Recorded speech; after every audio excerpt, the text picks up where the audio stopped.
Birdenbire hayatımın tümü oldu. Gecelerime gün gibi doğdu. Gidersen bir gün bir üzülür çok. Hayatımın tümü oldu. Assalamualaikum warahmatullahi wabarakatuh. Saya Yudi Pramuko, tukang donat dari Parong YouTuber tertua di semesta. Kemarin hari Selasa ya, hari Senin ya, saya tidak jualan masakan Padang. Rumah makan saya tutup dulu, jualali masakan Padang karena saya memperpanjang surat rujukan untuk kontrol bulanan ya, di Tombet Duafa. Kemarin saya ke Parung, ke Puskesmas Parung, dan saya langsung ingat keputusan politik dari Soeharto yang sangat penting adalah membuat puskesmas ya. Itulah legacy, warisan sangat besar dari Soeharto, presiden kita yang kedua ya. Entah berapa puluh ribu atau puskesmas yang diwariskan oleh Soeharto. Kalau kita bicara ke SD, dulu ada SD Inpres, itu juga satu keputusan politik yang betul-betul memihak rakyat ya. Selain puskesmas juga adalah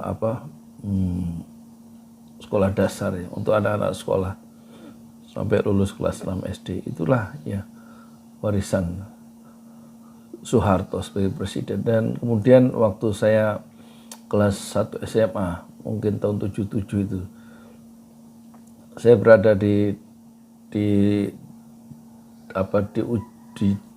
ujung jalan tol yang baru dibikin, tanahnya ke atas dengan jalan tol Jagorawi yang belum jadi ya, baru dimulai.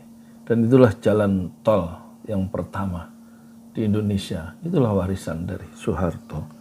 Dan kemudian kalau dia menggerakkan roda pembangunan yang berdentam sehingga kemudian dia dijuluki Bapak Pembangunan, dan itulah kenyataan historis yang harus kita terima. Jadi hendaknya legacy seorang presiden itu lebih memihak rakyatnya. Sebagaimana SBY ketika di akhir kekuasaannya mewariskan dua legacy yang besar ya, yaitu menandatangani undang-undang desa sehingga satu desa mendapatkan 1 miliar atau 1,5 miliar, dan juga SBY kemudian menandatangani mewariskan satu karya besar, yaitu undang-undang BPJS, sehingga orang lebih mudah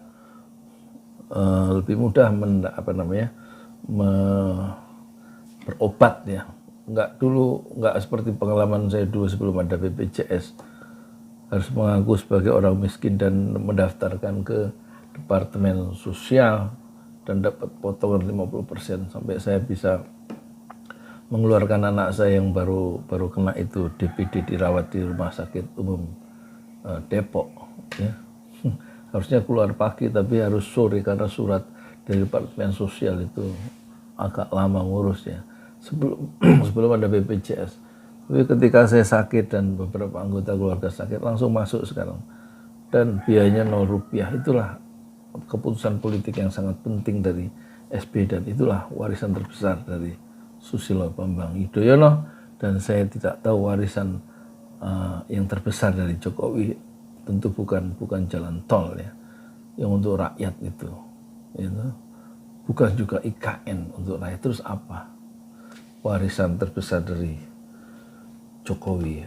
Kalau warisan terbesar dari Habibie adalah dia membuka pers bebas, mengeluarkan tahanan politik pada minggu pertama saat dia dilantik menjadi jadi presiden ya, menggantikan Pak Harto. Kata Habibie, penjara itu bukan tempat, penjara adalah tempatnya orang yang berbuat jahat, tetapi penjara bukan tempatnya orang yang berbeda pendapat. Itulah warisan besar dari B.J. Habibie, memberikan kemerdekaan sepenuhnya terhadap ekspresi politik dan membebaskan seluruh tahanan yang dipenjara oleh Pak Harto karena perbedaan pandangan politik. Itulah warisan dari siapa? B.J. Habibie. Yang semuanya memihak kepada rakyatnya sendiri.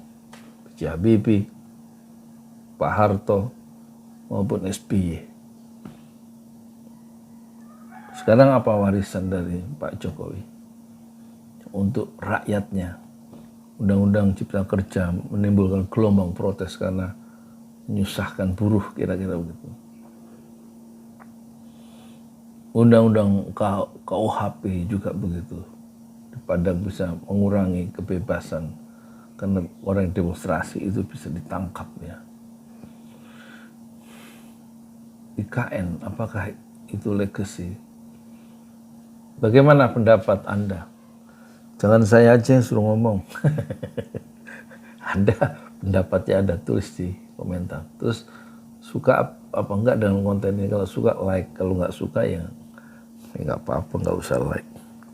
Tapi jangan unsubscribe, itu keterlaluan Anda itu. Unsubscribe. Emangnya gampang bikin konten YouTube. Mikir kita bikin. Kelihatannya gampang, asal jeplak gitu. Asal jeplak, tapi kalau sebelumnya gimana membandingkan, ya berpikir itu membedakan, itu baca dulu. Ya kelihatannya cuma 7 menit, cuma 6 menit. Tapi pikirnya gak lama. Tapi kadang-kadang juga asal ngomong juga banyak yang nonton. Tapi setelah ya kita yang bikin konten serius, yang nonton nggak banyak. Itulah YouTube. Makanya jadi YouTuber enak jadi YouTuber. Saya YouTuber muka. Tuan Donat dari Parung. YouTuber tertua di semester Fasbir Sabran Jamilah. Bersabarlah dengan kesabaran yang indah. Assalamualaikum warahmatullahi wabarakatuh.